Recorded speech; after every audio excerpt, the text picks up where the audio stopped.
June 18th of 2023. By the way, if you dig the theme music, and I know some of you do, I know one person really does, stay tuned to the end of the forecast and I'll show you how you can get some more of that music. I'm not going to jam up everybody else because we have to talk about this week. It's a big week. You know, June is not the busiest month of the year. And last week was the busiest month of June. I said that last week, and I'm sticking with it because I don't like to second guess myself. I don't like to be wrong.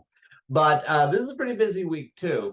It's a shift in energy that's happening this week, though. We're going to look at this as a bit of a pivot time in the month of June.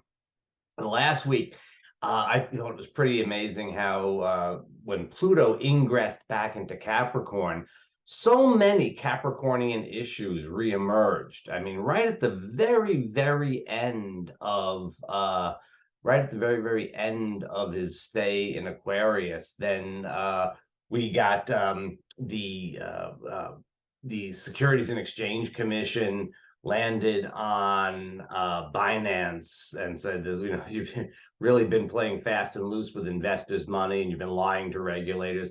And then both, well, of course, the Trump indictments on the one hand, but then Boris Johnson was back in the news with the Partygate stories. It's like we were like revisiting Capricorn, Pluto and Capricorn issues, which I thought that was pretty interesting. But this week, as we go forward, we're going to get, well, we start the week, you see, we're still feeling Saturn station, right? Saturn station on the 17th, and we're not really pulling out of that just yet, right? We're still feeling a little bit of that. It's also the new moon. The new moon is technically, yes, it is on June 18th. It is like, I mean, in the Eastern time zone, it's at 12:37 a.m. So, 17th and 18th, the new moon in Gemini, it's a restart, it's a refresh. I hope you've done your spring cleaning, because that's kind of like the feeling of this new moon as you're coming out of the spring cleaning and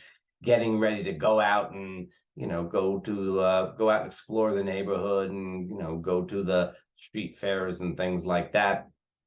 It's kind of the Gemini vibe of getting out there and doing some stuff. So it's the new moon though, so we're sort of like feeling a little bit lower energy. The Saturn station gives us a little bit lower energy. The weekend of the 17th and 18th, probably not the most fun weekend of June.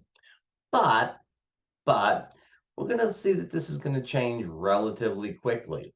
Now on Sunday the 18th, the sun squares Neptune. So this new moon is really very close to a square to Neptune.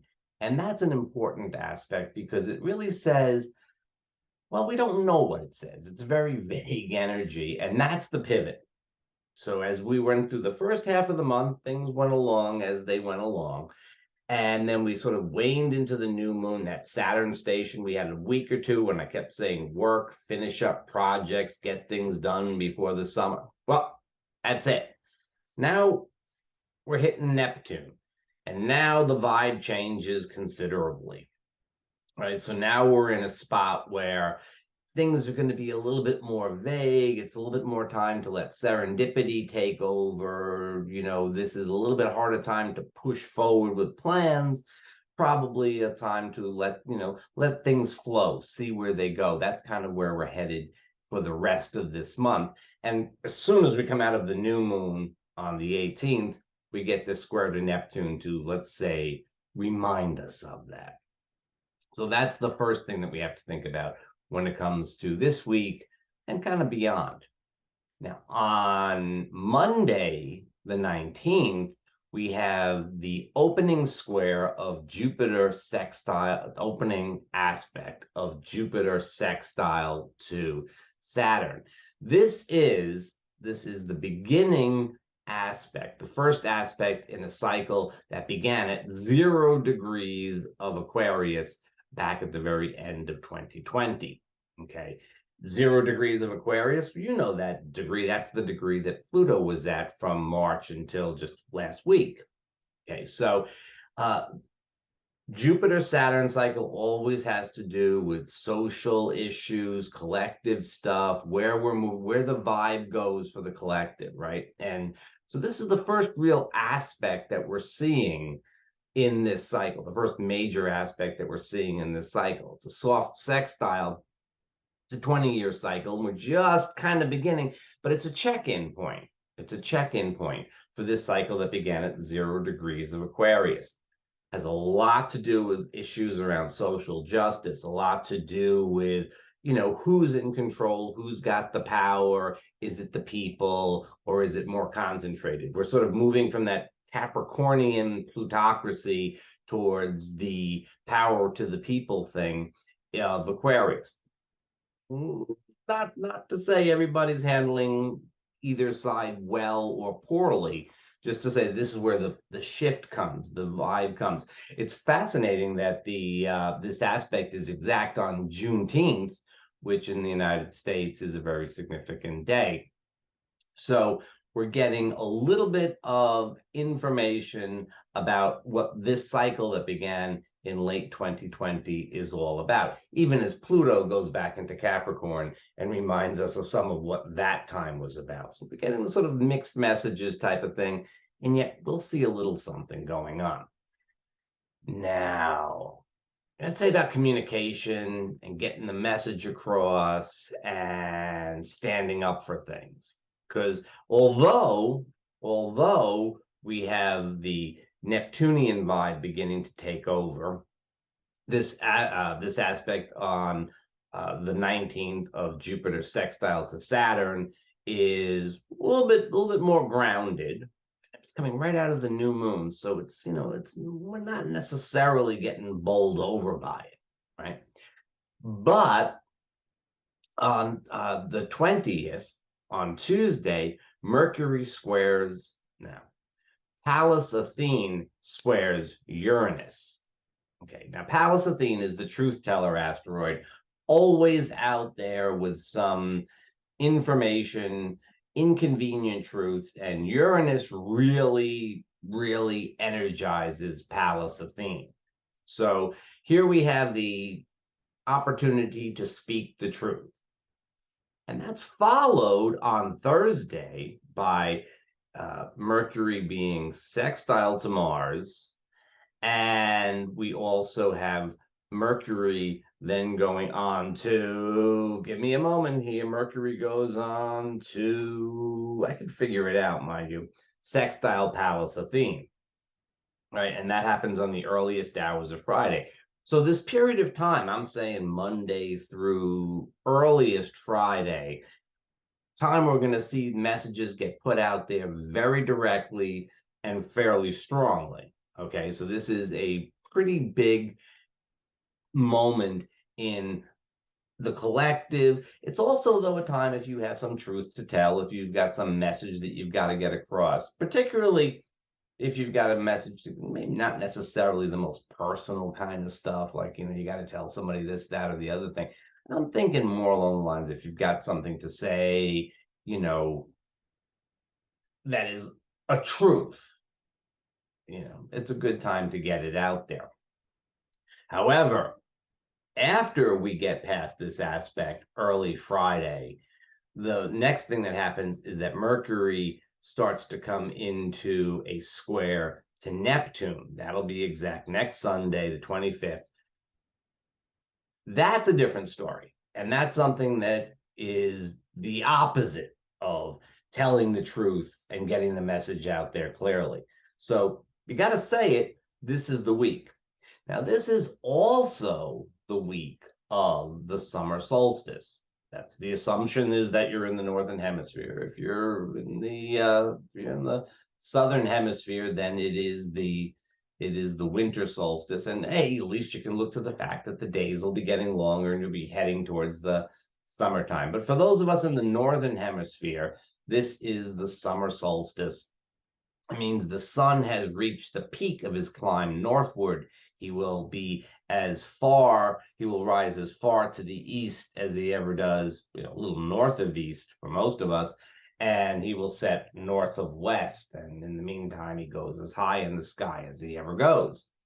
and that is a signal of the beginning of summertime. It also means that the days get shorter and we start heading the other direction. When you reach the peak, you start heading in the other direction. So, the hopefulness for those in the Southern Hemisphere, the hopefulness of the winter solstice is, well, things have gone down to the bottom and now they're going upwards. For those of us in the Northern Hemisphere, hey, look, the thing is this: around the solstices, the sun doesn't change very much, right? It's not like it changes, around the equinox, the sun changes a couple of minutes a day, how bright the day is. It changes rapidly.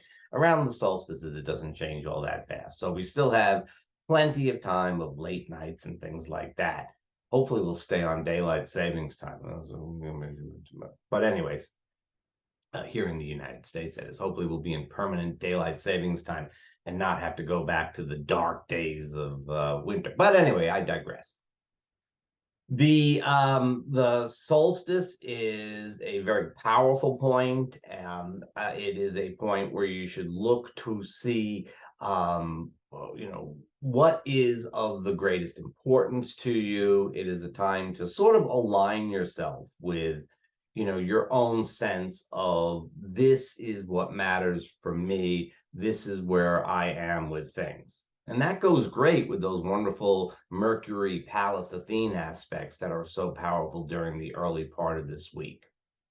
I want to suggest to you that if you want to sign up if you go to my website, armanddiaz.com, you can send me an email and sign up for a newsletter, and you'll find out things that I don't usually go into in these forecasts. Maybe I'll do a solstice forecast, and I'll tell you where this is going to be most powerful. That'll come out next week.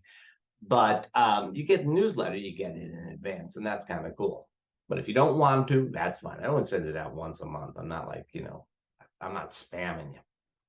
Okay, so there we have it. We have the solstice at midweek on Wednesday, and we're pulling out of the new moon. We're reaching the peak of the solar cycle. As the moon waxes, we're reaching the peak. As we get towards next weekend, that Mercury Neptune thing is going to be in effect. It could mean that folks are a drop less than scrupulously honest. But I think that it should probably still be a pretty good weekend, as we have the first quarter moon on tap, and I think that would be pretty nice time for you.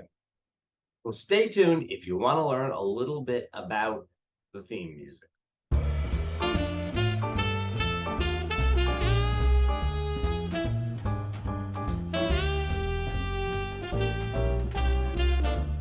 It really bops along, doesn't it? And I admire you for liking the music when you hear about 3.5 seconds of it every week, and it's always the same clip. And I wanted to point out that you can hear it in much greater depth if you have a Macintosh computer. It is called 44th Street, and it is available in the iMovie application. In iMovie, you go to the sound effects and choose jingles, and it is right there. And there is a nice long section of it for those of you who really want to kind of groove to it. But it is still in all just a little jingly thing. I think the longest version of it is 45 seconds, which isn't too bad. Now, it's funny because I was a little bit like, how could you like that much music? 3.5 seconds or so that I put on the broadcast, on the forecast. I'm like, well, what can you get out of that? And then I remembered that I myself had a very similar experience, and it actually was what got me into that type of music. And when I was a little kid, we're going back about 50 years ago. No, we're going back longer than that. Well, the United States Postal Service had just introduced the zip codes, the Zone Improvement Plan, and that's postal codes in the U.S. And they were trying to get people to use them. And every day when I was watching television, I must have been about 4 years old or so. Every day I'm watching television, and there is a ding of a cell phone. Every day I'm watching television, and there's a uh, public service announcement. It must have lasted 10 seconds or so. And there was this great song that I just loved. And it was very, very similar to the 44th Street song, actually. It had the same sort of upbeat, horns, and it had the kind of cool, bouncy swing rhythm, and it had that nice descending bass line. And one day, I'm a little kid. I'm just loving the song. I don't know what to do about it. And one day, it's played. My mom happened to walk by, and I somehow or another I managed to get her over to listen to it.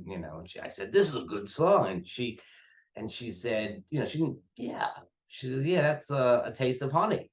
And then I found out, to my great surprise and everlasting joy, that we had the single, and I could listen to the whole song anytime I wanted to. And I actually still have the single, Herb Albert and the Tijuana Brass, "A Taste of Honey," A&M Records. That's Herb Albert himself there. Um, a great song by a great band. They did a lot of great stuff. The flip side was Third Man Theme, which is another really good song. And I have it now on CD, or you can listen to it on YouTube. Although, go pay for some music now and again. It's very, very similar to 44th Street Long, and it only, it was actually a major influence on my whole musical taste, and undoubtedly had something to do with why I eventually wound up playing bass, because I really loved the bass line in it, and I was drawn to it, and it all started with a zip code commercial. So yeah, if you really like that 3.5 seconds of 44th Street, you can go listen to some more of it.